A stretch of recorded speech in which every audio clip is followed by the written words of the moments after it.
خوددار آدمی نا ہر کسی کو اپنے ایک باؤنڈری لائن بناتا ہے، اس سے اندر کسی کو نہیں آنے دیتا۔ اچھے وقت میں ہر کوئی آپ کے اس باؤنڈری لائن کا خیال رکھتا ہے، لیکن جب برا وقت آتا ہے نا تو چند لوگ جن کو آپ کے معاملات سے کسی نہ کسی طریقے سے فرق پڑ رہا ہوتا ہے، تو وہی لوگ آپ کو وہ باؤنڈری پار کر کے سمجھانے لگ جاتے ہیں کہ جی ایسا کر لو، ویسا کر لو، یہ کر لو تو اس میں فائدہ ہے، یہ نہ کرو اس میں بہت نقصان ہے۔ خوددار ہونا نا بہت ڈفرینٹ چیز ہے، اور یہ خوددار لوگ ہی جانتے ہیں، اور وہ کبھی بھی نہیں چاہیں گے کہ اپنی باؤنڈری لائن کسی کو بھی کراس کرنے دیں۔ تو نشیب و فراز زندگی کا نام ہے جناب، برا وقت ہے تو اچھا وقت آئے گا، اچھا وقت ہے تو برا وقت ضرور آئے گا۔ برے وقت میں کچھ چیزیں میں نے سیکھی ہیں، اور اس میں سے ایک سیکھ یہ ہے کہ ایسے لوگوں کو ٹیگ کر لو، اور جب دوبارہ اچھا وقت آئے، جو ڈیفینیٹلی ہر کسی کا آتا ہے،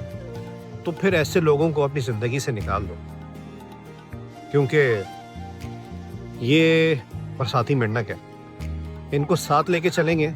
تو بوجھ بڑھے گا اور آپ کے لیے آگے بڑھنا بہت مشکل ہو جائے گا۔